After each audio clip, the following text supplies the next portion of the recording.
Story number 2 in the Adventures of Sherlock Holmes, The Red-Headed League. I had called upon my friend Mr. Sherlock Holmes one day in the autumn of last year, and found him in deep conversation with a very stout, florid-faced, elderly gentleman with fiery red hair. With an apology for my intrusion, I was about to withdraw when Holmes pulled me abruptly into the room and closed the door behind me. "You could not possibly have come at a better time, my dear Watson," he said cordially. "I was afraid that you were engaged." "So I am. Very much so." "Then I can wait in the next room." "Not at all. This gentleman, Mr. Wilson, has been my partner and helper in many of my most successful cases, and I have no doubt that he will be of the utmost use to me in yours also." The stout gentleman half rose from his chair and gave a bob of greeting, with a quick little questioning glance from his small, fat-encircled eyes. "Try the settee," said Holmes, relapsing into his armchair and putting his finger-tips together, as was his custom when in judicial moods. "I know, my dear Watson, that you share my love of all that is bizarre and outside the conventions and humdrum routine of everyday life. You have shown your relish for it by the enthusiasm which has prompted you to chronicle and, if you will excuse my saying so, somewhat to embellish so many of my own little adventures." "Your cases have indeed been one of the greatest interest to me," I observed. "You will remember that I remarked the other day, just before we went into the very simple problem presented by Miss Mary Sutherland, that for strange effects and extraordinary combinations we must go to life itself, which is always far more daring than any effort of the imagination." "A proposition which I took the liberty of doubting." "You did, Doctor. But none the less you must come round to my view, for otherwise I shall keep on piling fact upon fact on you, until your reason breaks down under them and acknowledges me to be right. Now, Mr. Jabez Wilson here has been good enough to call upon me this morning, and to begin a narrative which promises to be one of the most singular which I have listened to for some time. You have heard me remark that the strangest and most unique things are very often connected, not with the larger, but with the smaller crimes, and occasionally, indeed, where there is room for doubt whether any positive crime has been committed. As far as I have heard, it is impossible for me to say whether the present case is an instance of crime or not, but the course of events is certainly among the most singular that I have ever listened to. Perhaps, Mr. Wilson, you would have the great kindness to recommence your narrative. I ask you not merely because my friend Dr. Watson has not heard the opening part, but also because the peculiar nature of the story makes me anxious to have every possible detail from your lips. As a rule, when I have heard some slight indication of the course of events, I am able to guide myself by the thousands of other similar cases which occur to my memory. In the present instance, I am forced to admit that the facts are, to the best of my belief, unique." The portly client puffed out his chest with an appearance of some little pride, and pulled a dirty and wrinkled newspaper from the inside pocket of his greatcoat. As he glanced down the advertisement column, with his head thrust forward and the paper flattened out upon his knee, I took a good look at the man, and endeavoured, after the fashion of my companion, to read the indications which might be presented by his dress or appearance. I did not gain very much, however, by my inspection. Our visitor bore every mark of being an average, commonplace British tradesman, obese, pompous, and slow. He wore rather baggy grey shepherd's check trousers, a not over-clean black frock-coat, unbuttoned in the front, and a drab waistcoat with a heavy brassy Albert chain, and a square pierced bit of metal dangling down as an ornament. A frayed top hat and a faded brown overcoat with a wrinkled velvet collar lay upon a chair beside him. Altogether, look as I would, there was nothing remarkable about the man save his blazing red head and the expression of extreme chagrin and discontent upon his features. Sherlock Holmes' quick eye took in my occupation, and he shook his head with a smile as he noticed my questioning glances. Beyond the obvious facts that he has at some time done manual labour, that he takes snuff, that he is a Freemason, that he has been in China, and that he has done a considerable amount of writing lately, I can deduce nothing else. Mr. Jabez Wilson started up in his chair with his forefinger upon the paper, but his eyes upon my companion. "How in the name of good fortune did you know all that, Mr. Holmes?" he asked. "How did you know, for example, that I did manual labour? It's as true as gospel, for I began as a ship's carpenter." "Your hands, my dear sir. Your right hand is quite a size larger than your left. You have worked with it, and the muscles are more developed." "Well, the snuff, then, and the Freemasonry." "I won't insult your intelligence by telling you how I read that, especially as, rather against the strict rules of your order, you use an arc and compass breastpin." "Ah, of course, I forgot that. But the writing?" "What else can be indicated by that right cuff, so very shiny for 5 inches, and the left one with the smooth patch near the elbow, where you rest it upon the desk?" "Well, but China?" "The fish that you have tattooed immediately above your right wrist could only have been done in China. I have made a small study of tattoo marks, and have even contributed to the literature of the subject. That trick of staining the fish's scales of a delicate pink is quite peculiar to China. When, in addition, I see a Chinese coin hanging from your watch chain, the matter becomes even more simple." Mr. Jabez Wilson laughed heavily. "Ha, ha! Well, I never!" said he. "I thought at first that you had done something clever, but I see that there was nothing in it after all." "I begin to think, Watson," said Holmes, "that I make a mistake in explaining. Omne ignotum pro magnifico, you know, and my poor little reputation, such as it is, will suffer shipwreck if I am so candid. Can you not find the advertisement, Mr. Wilson?" Yes, I have got it now," he answered with his thick red finger planted halfway down the column. "Here it is. This is what began it all. You just read it for yourself, sir."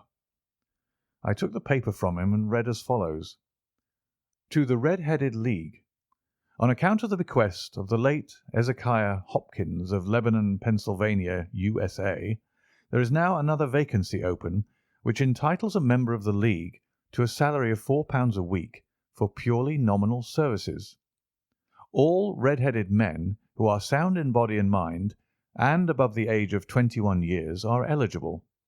Apply in person on Monday at 11 o'clock to Duncan Ross at the offices of the League, 7 Pope's Court, Fleet Street." "What on earth does this mean?" I ejaculated, after I had twice read over the extraordinary announcement. Holmes chuckled and wriggled in his chair, as was his habit when in high spirits. "It is a little off the beaten track, isn't it?" said he. "And now, Mr. Wilson, off you go at scratch and tell us all about yourself, your household, and the effect which this advertisement had upon your fortunes. You will first make a note, Doctor, of the paper and the date." "It is the Morning Chronicle of April 27th, 1890. Just 2 months ago." "Very good. Now, Mr. Wilson?" "Well, it is just as I've been telling you, Mr. Sherlock Holmes," said Jabez Wilson, mopping his forehead. "I have a small pawnbroker's business at Coburg Square, near the sea. It's not a very large affair, and of late years it has not done more than just give me a living. I used to be able to keep 2 assistants, but now I only keep 1, and I would have a job to pay him, but that he is willing to come for half wages, so as to learn the business." "What is the name of this obliging youth?" asked Sherlock Holmes. "His name is Vincent Spaulding, and he's not such a youth either. It's hard to say his age. I should not wish a smarter assistant, Mr. Holmes, and I know very well that he could better himself and earn twice what I'm able to give him. But after all, if he is satisfied, why should I put ideas in his head?" "Why, indeed? You seem most fortunate in having an employee who comes under the full market price. It is not a common experience among employers in this age.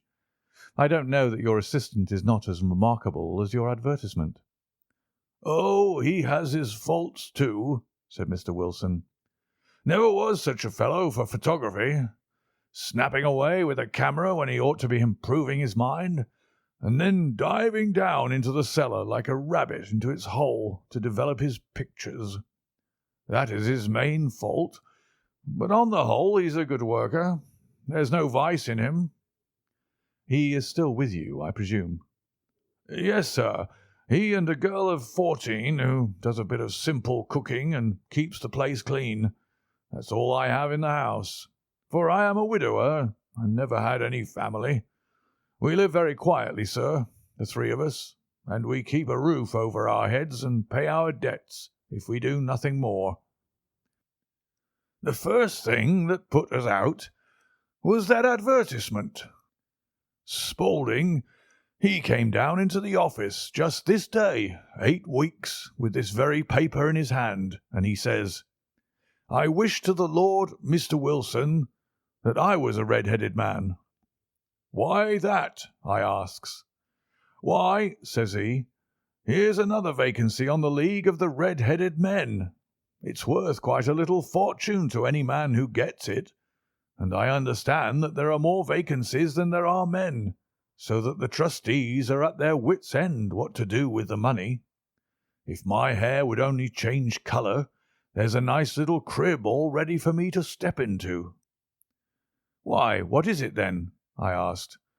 'You see, Mr. Holmes, I'm a very stay-at-home man, and as my business came to me instead of my having to go to it, I was often weeks on end without putting my foot over the door-mat.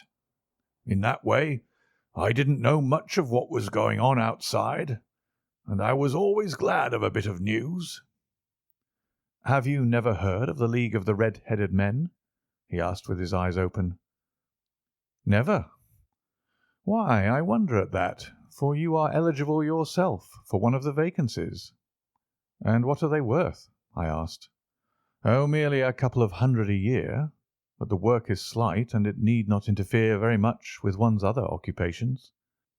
Well, you can easily think that that made me prick up my ears, for the business has not been over good for some years, and an extra couple of hundred would have been very handy. "Tell me all about it," said I. "Well," said he, showing me the advertisement, "you can see for yourself that the League has a vacancy, and there is the address where you should apply for particulars. As far as I can make out, the League was founded by an American millionaire, Ezekiah Hopkins, who was very peculiar in his ways. He was himself red-headed, and he had a great sympathy for all red-headed men. So when he died it was found that he had left his enormous fortune in the hands of trustees, with instructions to apply the interest to the providing of easy berths to men whose hair is of that colour. From all I hear it is splendid pay and very little to do." "But," said I, "there'd be millions of red-headed men who could apply." "Not so many as you might think," he answered. "You see, it is really confined to Londoners and to grown men. This American had started from London when he was young, and he wanted to do the old town a good turn. Then again, I have heard it is no use your applying if your hair is light red or dark red or anything but real, bright, blazing, fiery red. Now, if you cared to apply, Mr. Wilson, you would just walk in, but perhaps it would hardly be worth your while to put yourself out of the way for the sake of a few £100. Now, it is a fact, gentlemen, as you may see for yourselves, that my hair is of a very full and rich tint, so that it seemed to me that if there was to be any competition in the matter, I stood as good a chance as any man that I had ever met. Vincent Spaulding seemed to know so much about it that I thought he might prove useful, so I just ordered him to put up the shutters for the day and to come right away with me. He was very willing to have a holiday, so we shut the business up and started off for the address that was given us in the advertisement. I never hope to see such a sight as that again, Mr. Holmes. from north, south, east, and west. Every man who had a shade of red in his hair had tramped into the city to answer the advertisement. Fleet Street was choked with red-headed folk, and Pope's Court looked like a coster's orange barrow. I should not have thought there were so many in the whole country as were brought together by that single advertisement. Every shade of colour they were: straw, lemon, orange, brick, Irish setter, liver, clay. But, as Spaulding said, there were not many who had the real vivid flame-coloured tint. When I saw how many were waiting, I would have given it up in despair, but Spaulding would not hear of it. How he did it I could not imagine, but he pushed and pulled and butted until he got me through the crowd and right up to the steps which led to the office. There was a double stream upon the stair, some going up in hope and some coming back dejected. But we wedged in as well as we could, and soon found ourselves in the office. "Your experience has been a most entertaining one," remarked Holmes as his client paused and refreshed his memory with a huge pinch of snuff. "Pray continue your very interesting statement." There was nothing in the office but a couple of wooden chairs and a deal table, behind which sat a small man with a head that was even redder than mine. He said a few words to each candidate as he came up, and then he always managed to find some fault in them which would disqualify them. Getting a vacancy did not seem to be such a very easy matter after all. However, when our turn came, the little man was much more favourable to me than to any of the others, and he closed the door as we entered, so that he might have a private word with us. "This is Mr. Jabez Wilson," said my assistant.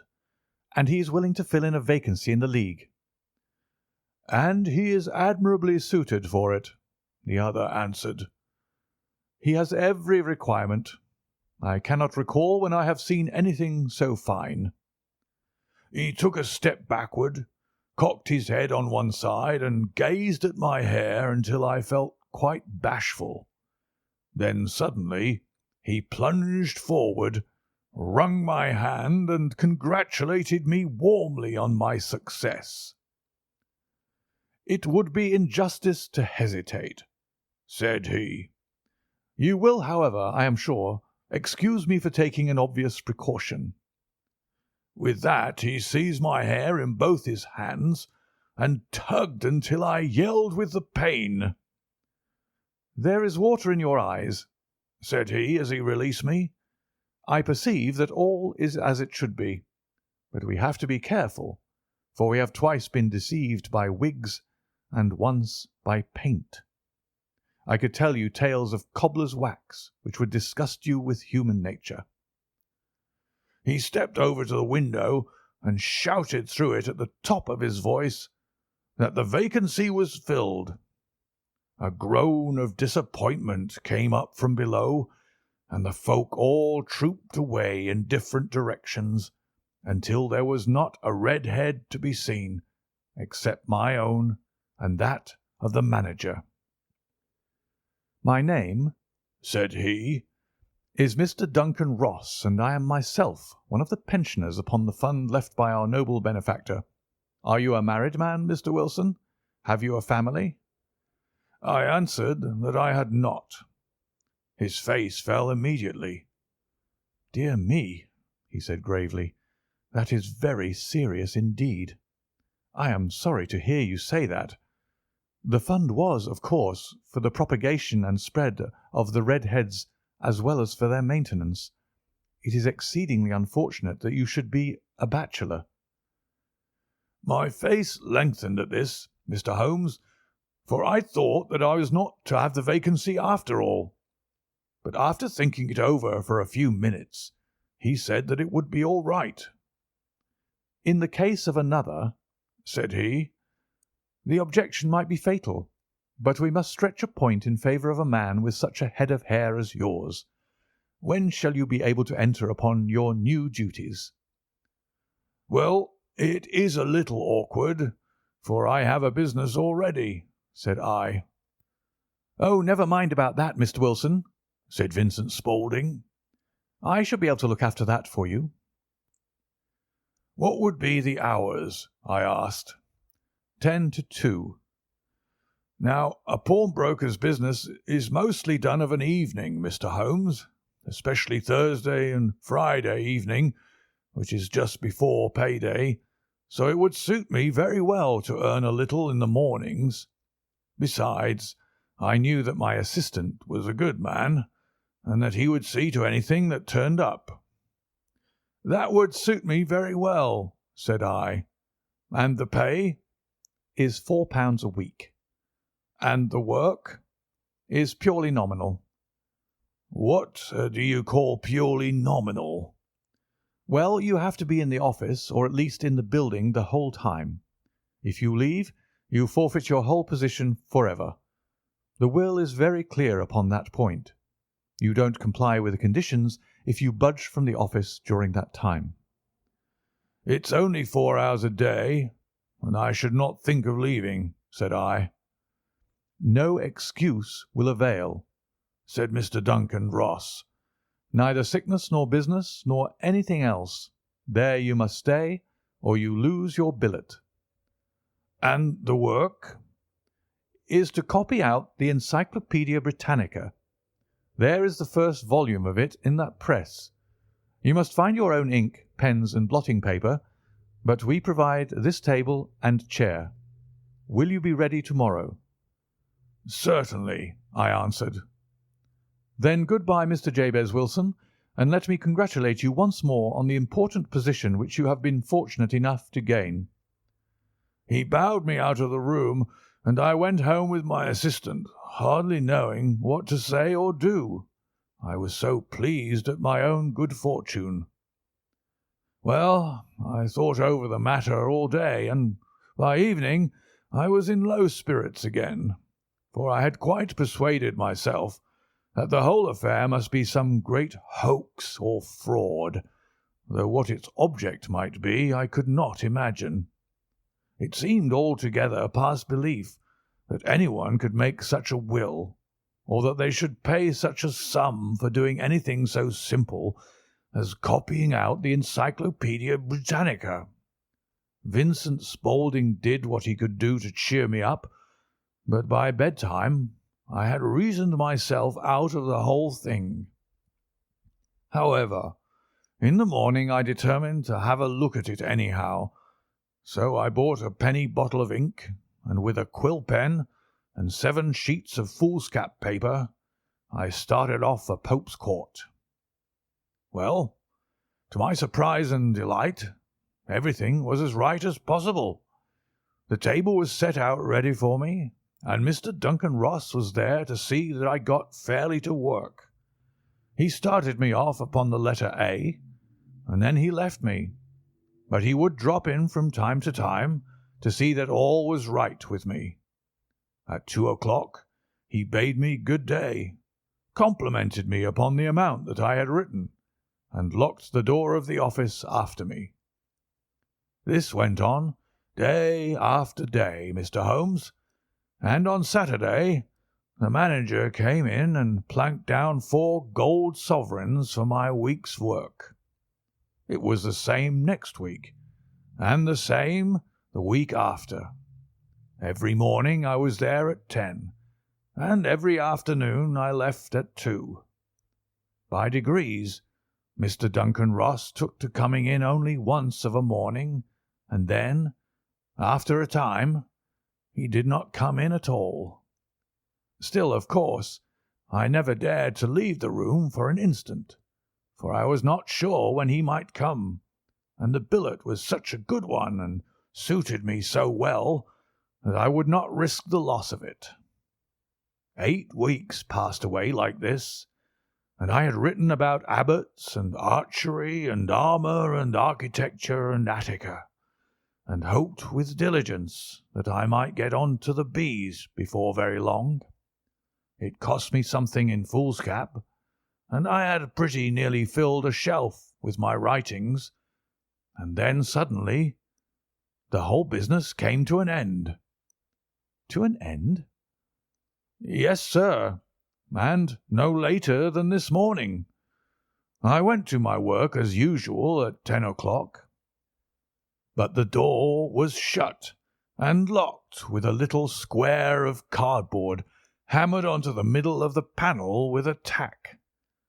Here it is, and you can read for yourself." He held up a piece of white cardboard about the size of a sheet of notepaper. It read in this fashion: "The Red-Headed League is dissolved. October 9th, 1890. Sherlock Holmes and I surveyed this curt announcement and the rueful face behind it until the comical side of the affair so completely overtopped every other consideration that we both burst out into a roar of laughter. "I cannot see that there is anything very funny," cried our client, flushing up to the roots of his flaming head. "If you can do nothing better than laugh at me, I can go elsewhere." "No, no," cried Holmes, shoving him back into the chair from which he had half risen. "I really wouldn't miss your case for the world. It is most refreshingly unusual, but there is, if you will excuse me saying so, something just a little funny about it. Pray, what steps did you take when you found the card upon the door?" "I was staggered, sir. I did not know what to do. Then I called at the offices round, but none of them seemed to know anything about it. Finally I went to the landlord, who is an accountant living on the ground floor, and I asked him if he could tell me what had become of the Red-Headed League. He said that he had never heard of any such body. Then I asked him who Mr. Duncan Ross was. He answered that the name was new to him. 'Well,' said I, 'the gentleman at number 4. "What, the red-headed man?" "Yes." "Oh," said he. "His name was William Morris. He was a solicitor and was using my room as a temporary convenience until his new premises were ready. He moved out yesterday." "Where could I find him?" "Oh, at his new offices. He did tell me the address. Yes, 17 King Edward Street, near St. Paul's." "I started off, Mr. Holmes, but when I got to that address, it was a manufactory of artificial kneecaps, and no one in it had ever heard of either Mr. William Morris or Mr. Duncan Ross." "And what did you do then?" asked Holmes. "I went home to Saxe Coburg Square, and I took the advice of my assistant, but he could not help me in any way. He could only say that if I waited I should hear by post. But that was not quite good enough, Mr. Holmes. I did not wish to lose such a place without a struggle. So, as I had heard that you were good enough to give advice to poor folk who were in need of it, I came right away to you." "And you did very wisely," said Holmes. "Your case is an exceedingly remarkable one, and I shall be happy to look into it. From what you have told me, I think that it is possible that graver issues hang from it than might at first sight appear." "Grave enough," said Mr. Jabez Wilson. "Why, I have lost £4 a week." "As far as you are personally concerned," remarked Holmes, "I do not see that you have any grievance against this extraordinary league. On the contrary, you are, as I understand, richer by some £30, to say nothing of the minute knowledge which you have gained on every subject which comes under the letter A. You have lost nothing by them." "No, sir, but I want to find out about them, and who they are, and what their object was in playing this prank, if it was a prank, upon me. It was a pretty expensive joke for them, for it cost them £32. "We shall endeavour to clear up these points for you. And first, one or two questions, Mr. Wilson. This assistant of yours who first called your attention to the advertisement, how long had he been with you?" "Oh, about a month then." "How did he come?" "In answer to an advertisement." "Was he the only applicant?" "No, I had a dozen." "Why did you pick him?" "Because he was handy and would come cheap." "At half wages, in fact?" "Yes." "What is he like, this Vincent Spaulding?" "Small, stout built, very quick in his ways, no hair on his face, though he's not short of 30. Has a white splash of acid upon his forehead." Holmes sat up in his chair in considerable excitement. "I thought as much," said he. "Have you ever observed that his ears are pierced for earrings?" "Yes, sir. He told me that a gipsy had done it for him when he was a lad." "Hmm," said Holmes, sinking back in deep thought. "He is still with you?" "Oh, yes, sir. I have only just left him." "And has your business been attended to in your absence?" "Nothing to complain of, sir. There's never very much to do of a morning." "That will do, Mr. Wilson. I shall be happy to give you an opinion upon the subject in the course of a day or two. To-day is Saturday, and I hope that by Monday we may come to a conclusion." "Well, Watson," said Holmes when our visitor had left us, "what do you make of it all?" "I make nothing of it," I answered frankly. "It is a most mysterious business." "As a rule," said Holmes, "the more bizarre a thing is, the less mysterious it proves to be. It is your commonplace, featureless crimes which are really puzzling, just as a commonplace face is the most difficult to identify. But I must be prompt over this matter." "What are you going to do, then?" I asked. "To smoke," he answered. "It is quite a three-pipe problem, and I beg that you won't speak to me for 50 minutes." He curled himself up in his chair with his thin knees drawn up to his hawk-like nose, and there he sat with his eyes closed and his black clay pipe thrusting out like the bill of some strange bird. I had come to the conclusion that he had dropped asleep, and indeed was nodding myself, when he suddenly sprang out of his chair with the gesture of a man who has made up his mind and put his pipe down upon the mantelpiece. "Sarasate plays at the St. James's Hall this afternoon," he remarked. "What do you think, Watson? Could your patient spare you for a few hours?" "I have nothing to do to-day. My practice is never very absorbing." "Then put on your hat and come. I am going through the city first, and we can have some lunch on the way. I observe that there is a good deal of German music on the programme, which is rather more to my taste than Italian or French. It is introspective, and I want to introspect. Come along." We travelled by the Underground as far as Aldersgate, and a short walk took us to the Saxe-Coburg Square, the scene of the singular story which we had listened to in the morning. It was a poky, little, shabby, genteel place where 4 lines of dingy, 2-storied brick houses looked out into a small, railed-in enclosure, where a lawn of weedy grass and a few clumps of faded laurel bushes made a hard fight against a smoke-laden and uncongenial atmosphere.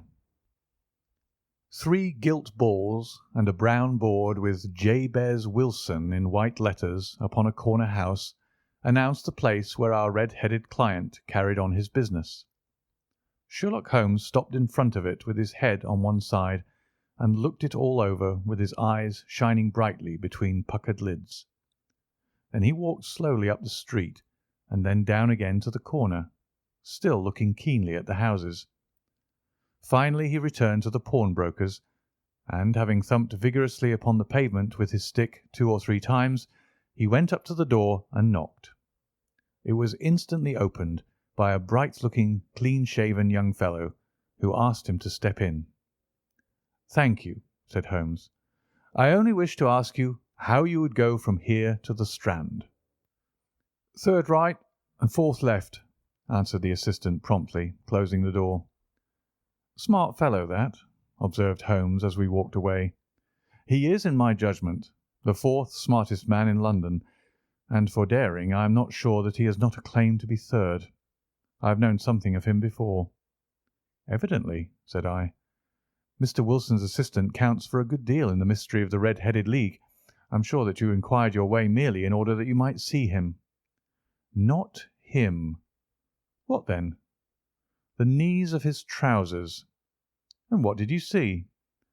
"What I expected to see." "Why did you beat the pavement?" "My dear doctor, this is a time for observation, not for talk. We are spies in an enemy's country. We know something of Saxe Coburg Square.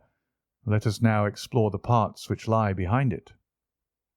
The road in which we found ourselves as we turned round the corner from the retired Saxe Coburg Square presented as great a contrast to it as the front of a picture does to the back. It was one of the main arteries which conveyed the traffic of the city to the north and west. The roadway was blocked with the immense stream of commerce flowing in a double tide inward and outward, while the footpaths were black with the hurrying swarm of pedestrians. It was difficult to realize, as we looked at the line of fine shops and stately business premises, that they really abutted on the other side upon the faded and stagnant square which we had just quitted. "Let me see," said Holmes, standing at the corner and glancing along the line.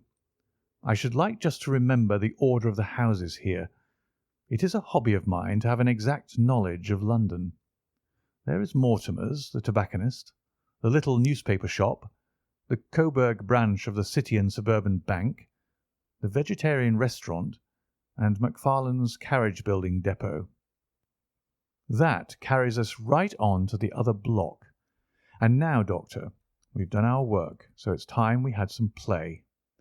A sandwich and a cup of coffee, and then off to Violin-land, where all is sweetness and delicacy and harmony, and there are no red-headed clients to vex us with their conundrums." My friend was an enthusiastic musician, being himself not only a very capable performer, but a composer of no ordinary merit. All the afternoon he sat in the stalls, wrapped in the most perfect happiness, gently waving his long, thin fingers in time to the music, while his gently smiling face and his languid, dreamy eyes were as unlike those of Holmes the sleuth-hound, Holmes the relentless, keen-witted, ready-handed criminal agent, as it was possible to conceive. In his singular character, the dual nature alternately asserted itself, and his extreme exactness and astuteness represented, as I have often thought, the reaction against the poetic and contemplative mood which occasionally predominated in him. The swing of his nature took him from extreme languor to devouring energy, and, as I knew well, he was never so truly formidable as when, for days on end, he had been lounging in his armchair amid his improvisations and his black-letter editions. Then it was that the lust of the chase would suddenly come upon him, and that his brilliant reasoning power would rise to the level of intuition, until those who were unacquainted with his methods would look askance at him as on a man whose knowledge was not that of other mortals. When I saw him that afternoon so enwrapped in the music at St. James's Hall, I felt that an evil time might be coming upon those whom he had set himself to hunt down. "You want to go home, no doubt, Doctor," he remarked as we emerged. "Yes, it would be as well. And I have some business to do which will take some hours. This business at Coburg Square is serious." "Why serious?" "A considerable crime is in contemplation. I have every reason to believe that we shall be in time to stop it. But to-day being Saturday rather complicates matters. I shall want your help to-night." "At what time?" 10 will be early enough. I shall be at Baker Street at 10. "Very well. And I say, Doctor, there may be some little danger, so kindly put your army revolver in your pocket." He waved his hand, turned on his heel, and disappeared in an instant among the crowd. I trust that I am not more dense than my neighbours, but I was always oppressed with a sense of my own stupidity in my dealings with Sherlock Holmes. Here I had heard what he had heard. I had seen what he had seen, and yet from his words it was evident that he saw clearly not only what had happened, but what was about to happen, while to me the whole business was still confused and grotesque. As I drove home to my house in Kensington, I thought over it all, from the extraordinary story of the red-headed copier of the encyclopaedia down to the visit to Saxe Coburg Square, and the ominous words with which he had parted from me. What was this nocturnal expedition, and why should I go armed? Where were we going, and what were we to do?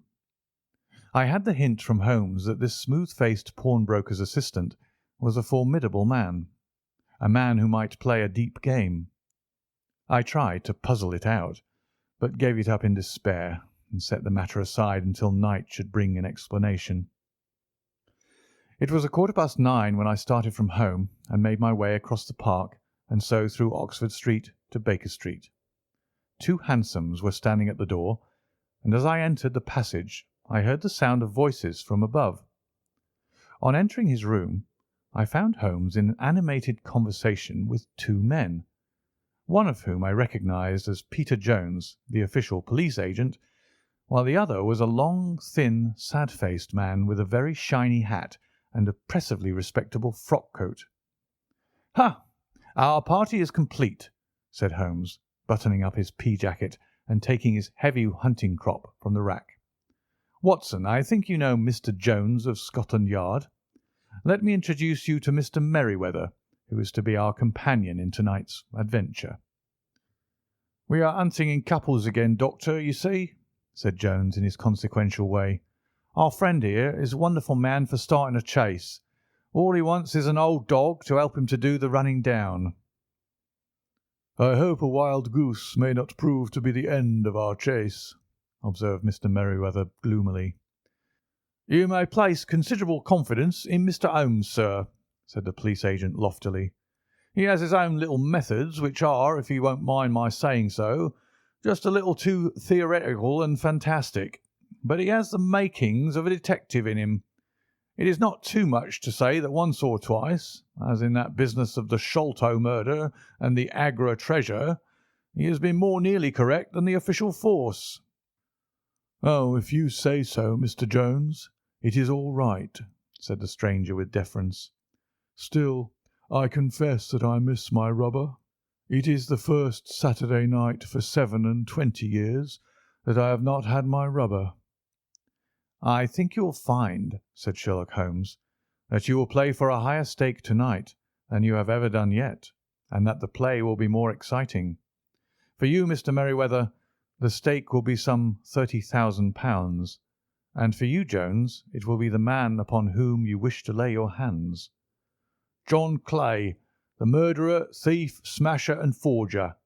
He's a young man, Mr. Merryweather, but he is at the head of his profession, and I would rather have my bracelets on him than any criminal in London. He's a remarkable man, is young John Clay. His grandfather was a royal duke, and he himself has been to Eton and Oxford.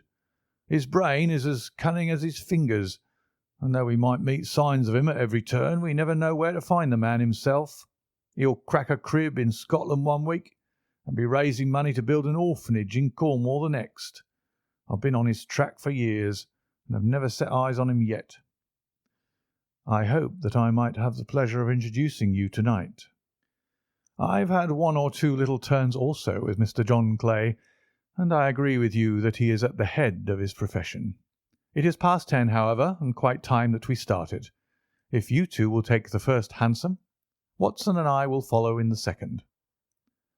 Sherlock Holmes was not very communicative during the long drive, and lay back in the cab humming the tunes which he had heard in the afternoon. We rattled through an endless labyrinth of gas-lit streets until we emerged into Farrington Street. "We are close there now," my friend remarked. "This fellow Merryweather is a bank director, and personally interested in the matter. I thought it as well to have Jones with us also. He's not a bad fellow, though an absolute imbecile in his profession. He has one positive virtue. He's as brave as a bulldog and as tenacious as a lobster if he gets his claws upon anyone.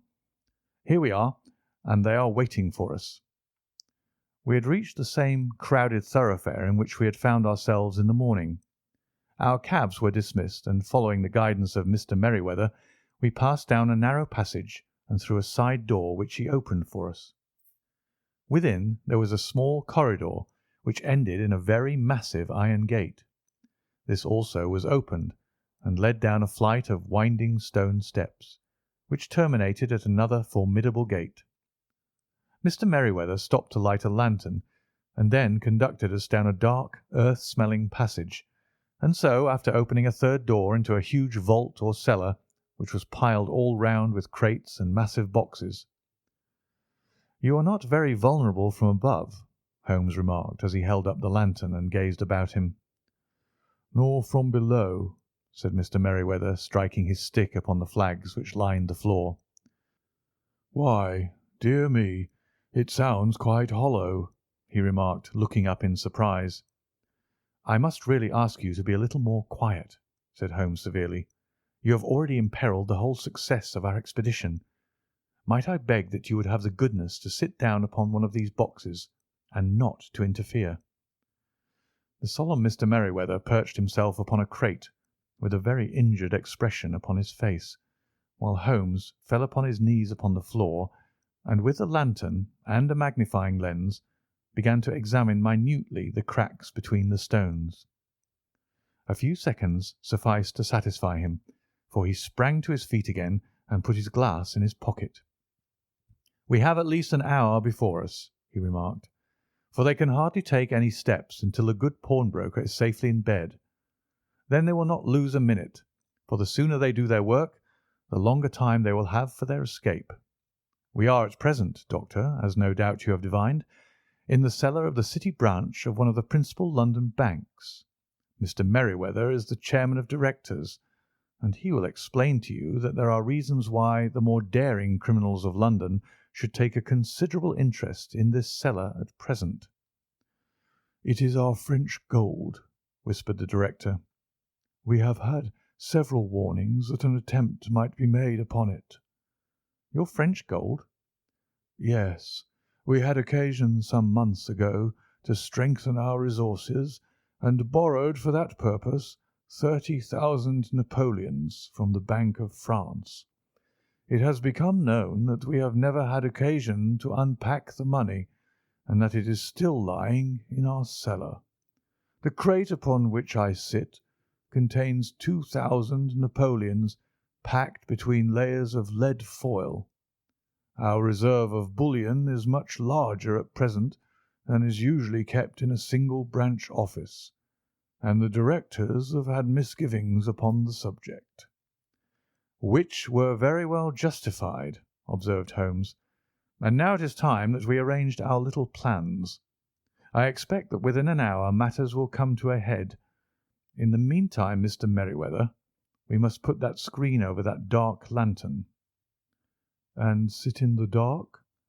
"I am afraid so. I had brought a pack of cards in my pocket, and I thought that as we were a partie carrée, you might have your rubber after all. But I see that the enemy's preparations have gone so far that we cannot risk the presence of a light. And first of all, we must choose our positions. These are daring men, and though we shall take them at a disadvantage, they may do us some harm unless we are careful.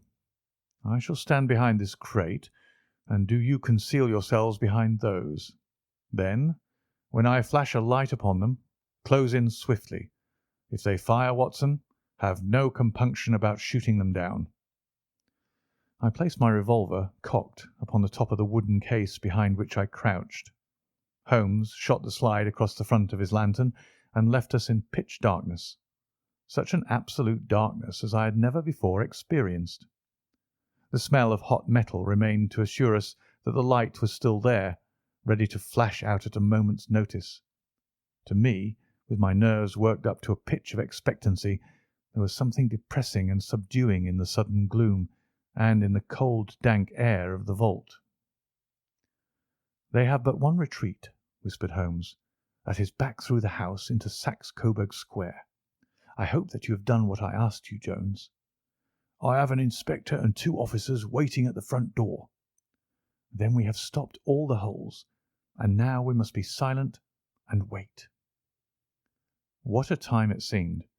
From comparing notes afterwards, it was but an hour and a quarter, yet it appeared to me that the night must have almost gone and the dawn be breaking above us. My limbs were weary and stiff, for I feared to change my position, yet my nerves were worked up to the highest pitch of tension, and my hearing was so acute that I could hear the gentle breathing of my companions, but I could distinguish the deeper, heavier in-breath of the bulky Jones from the thin, sighing note of the bank director. From my position I could look over the case in the direction of the floor. Suddenly my eyes caught the glint of a light. At first it was but a lurid spark upon the stone pavement. Then it lengthened out until it became a yellow line, and then, without any warning or sound, a gash seemed to open, and a hand appeared, a white, almost womanly hand, which felt about in the centre of the little area of the light. For a minute or more the hand, with its writhing fingers, protruded out of the floor. Then it was withdrawn as suddenly as it appeared, and all was dark again save the single lurid spark which marked a chink between the stones. Its disappearance, however, was but momentary. With a rending, tearing sound, one of the broad white stones turned over upon its side and left a square, gaping hole through which streamed the light of a lantern. Over the edge there peeped a clean-cut, boyish face, which looked keenly about it, and then, with a hand on either side of the aperture, drew itself shoulder-high and waist-high until one knee rested upon the edge. In another instant he stood at the side of the hole and was hauling after him a companion, lithe and small like himself, with a pale face and a shock of very red hair. "It is all clear," he whispered. "Have you the chisel and the bags? Great Scott! Jump, Archie, jump, and I'll swing for it." Sherlock Holmes had sprung out and seized the intruder by the collar. The other dived down the hole, and I heard the sound of rending cloth as Jones clutched at his skirts. The light flashed upon the barrel of a revolver, but Holmes' hunting crop came down on the man's wrist, and the pistol clinked upon the stone floor. "It's no use, John Clay," said Holmes blandly. "You have no chance at all." "So I see," the other answered with the utmost coolness. "I fancy that my pal is all right, though. I see you've got his coat-tails." "There are 3 men waiting for him at the door," said Holmes. "Oh, indeed, you seem to have done the thing very completely. I must compliment you." "And I you," Holmes answered. "Your red-headed idea was very new and effective." "You'll see your pal again presently," said Jones. "He's quicker at climbing down holes than I am. Just hold out while I fix the derbies." "I beg that you'll not touch me with your filthy hands," remarked our prisoner as the handcuffs clattered upon his wrists. "You may not be aware that I have royal blood in my veins. Have the goodness also, when you address me, always to say 'sir' and 'please.'" "All right," said Jones with a stare and a snigger. "Well, would you please, sir, march upstairs, where we can get a cab to carry your highness to the police station." "That is better," said John Clay serenely. He made a sweeping bow to the 3 of us, and walked quietly off in the custody of the detective. "Really, Mr. Holmes," said Mr. Merryweather as we followed them from the cellar, "I do not know how the bank can thank you or repay you. There is no doubt that you have detected and defeated in the most complete manner one of the most determined attempts at bank robbery that have ever come within my experience." "I have had 1 or 2 little scores of my own to settle with Mr. John Clay," said Holmes.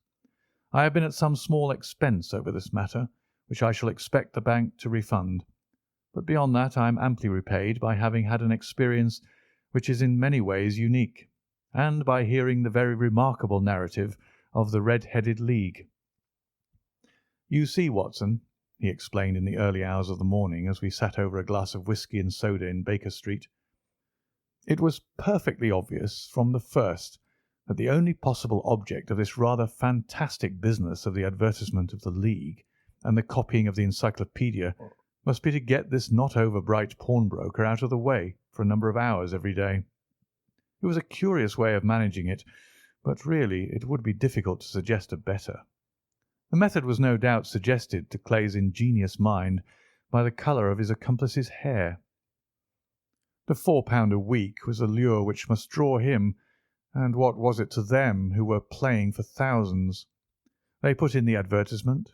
One rogue has the temporary office, the other rogue incites the man to apply for it, and together they manage to secure his absence every morning in the week. From the time that I heard of the assistant having come for half wages, it was obvious to me that he had some strong motive for securing the situation. But how could you guess what the motive was? Had there been women in the house, I should have suspected a mere vulgar intrigue. That, however, was out of the question. The man's business was a small one, and there was nothing in his house which could account for such elaborate preparations and such an expenditure as they were at. It must then be something out of the house. What could it be? I thought of the assistant's fondness for photography and his trick of vanishing into the cellar. The cellar. There was the end of this tangled clue.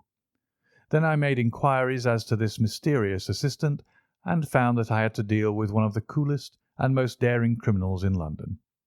He was doing something in the cellar, something which took many hours a day for months on end. What could it be once more? I could think of nothing save that he was running a tunnel to some other building. So far I had got when we went to visit the scene of action. I surprised you by beating upon the pavement with my stick. I was ascertaining whether the cellar stretched out in front or behind. It was not in front. Then I rang the bell, and, as I hoped, the assistant answered it.